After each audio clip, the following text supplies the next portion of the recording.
que arquivou o inquérito exatamente sobre essa questão.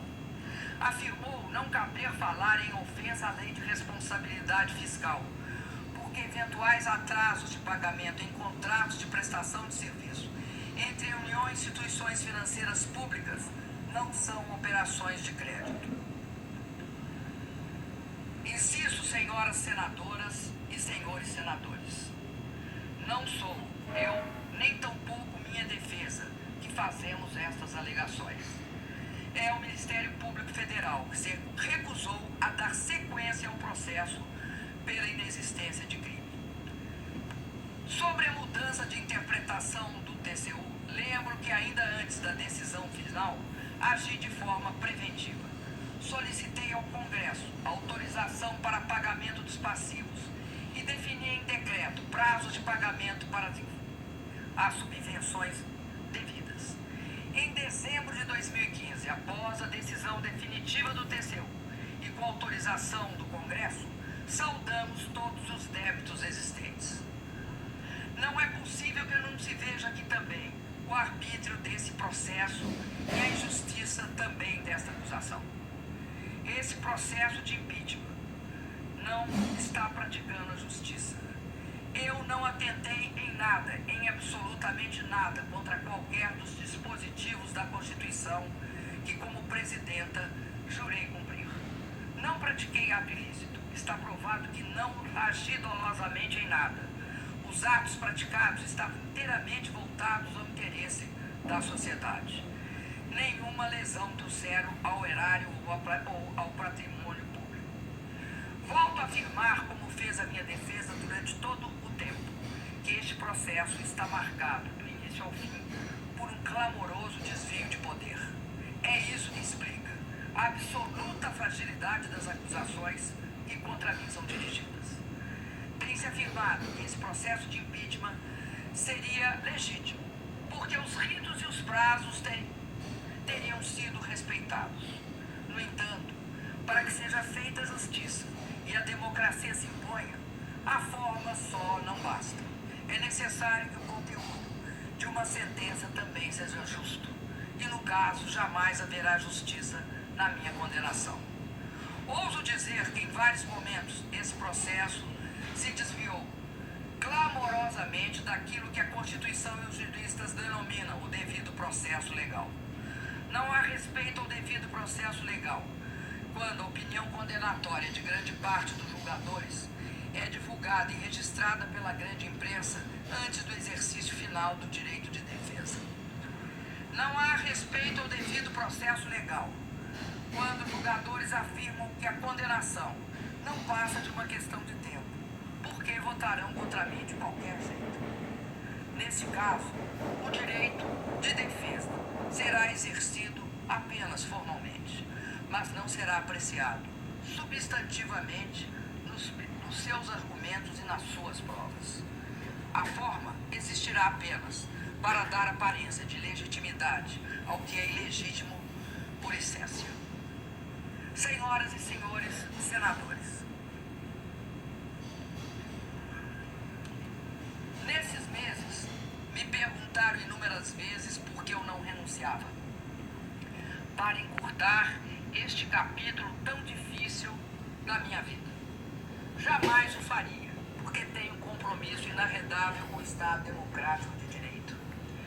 Jamais o faria porque nunca renuncio à luta. Confesso a vossas excelências, no entanto, que a traição, as agressões verbais e a violência do preconceito me assombraram. E em alguns momentos, muito me magoaram. Mas foram sempre superadas, em muito, pela solidariedade, pelo apoio e pela disposição de luta de milhões de brasileiras e brasileiros pelo país afora. Por meio de manifestações de rua, reuniões, seminários, livros, shows, mobilizações da internet, nosso povo esbanjou criatividade e disposição para a luta contra o golpe. As mulheres brasileiras têm sido, neste período, um esteio fundamental para minha resistência. Me cobriram de flores e e me protegeram com sua solidariedade. Parceiras incansáveis de uma batalha em que a misoginia e o preconceito mostraram suas garras. As brasileiras expressaram neste combate pela democracia e pelos direitos sua força e resiliência.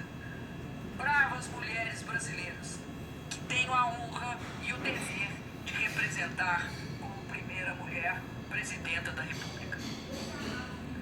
Chego à última etapa deste processo, comprometida com a realização de uma demanda da maioria dos brasileiros, convocados a decidir nas urnas sobre o futuro de nosso país.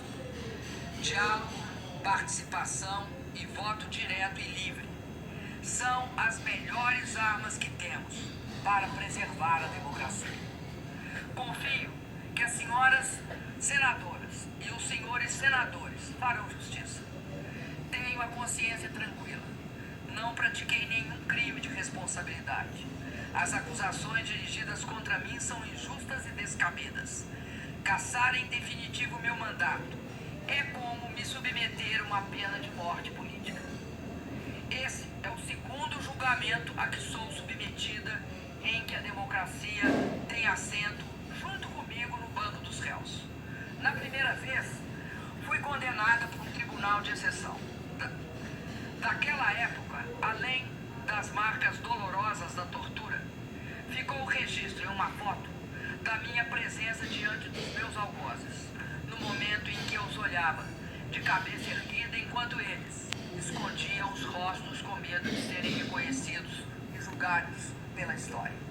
Hoje, 4 décadas depois, não há prisão ilegal, não há tortura. Meus julgadores chegaram aqui pelo voto, mesmo voto popular que me conduziu à presidência. Tenho por todos, por isso, o maior respeito, mas continuo de cabeça erguida, olhando nos olhos dos meus julgadores. Apesar das diferenças, das grandes diferenças, sofro de novo com o sentimento de injustiça e o receio de que, mais uma vez, a democracia seja condenada junto comigo. E não tenho dúvida que também, desta vez, todos nós seremos julgados pela história. Por 2 vezes, vi de perto a face da morte. Quando fui torturada por dias seguidos, submetida a serviços que nos faziam duvidar da humanidade e do próprio sentido da vida. E quando uma doença grave e extremamente dolorosa poderia ter abreviado a minha existência. Hoje, eu só temo a morte da democracia, pela qual muitos de nós, aqui neste plenário, lutamos com o melhor dos nossos esforços. Reitero, respeito os meus julgadores. Não nutro rancor por aqueles que votarão pela minha destituição. Respeito e tenho muito, muito apreço por aqueles que têm lutado bravamente pela minha absolvição, aos quais serei eternamente grata. Neste momento, quero me dirigir aos senadores, que mesmo sendo de oposição a mim e ao meu governo, estão indecisos. Lembrem-se que no regime presidencialista e sob a égide da nossa Constituição, uma condenação política exige obrigatoriamente a ocorrência de um crime de responsabilidade, cometido dolosamente e comprovado de forma cabal. Lembrem-se do terrível precedente que a decisão pode abrir para outros presidentes que virão, governadores e prefeitos, atuais e futuros. Condenar sem provas substantivas, condenar o inocente. É esse o precedente. Faço um apelo final a todos os senadores. Não aceitem um golpe que, em vez de solucionar, agravará a crise brasileira. Peço que façam justiça a uma presidente honesta, que jamais cometeu qualquer ato ilegal na vida pessoal ou nas funções públicas que exerceu. Votem sem ressentimento. O que cada senador senhor sente por mim e o que nós sentimos uns pelos outros importa menos, neste momento, do que aquilo que todos nós sentimos pelo país e pelo povo brasileiro. Peço, votem contra o impeachment, votem pela democracia. Muito obrigado.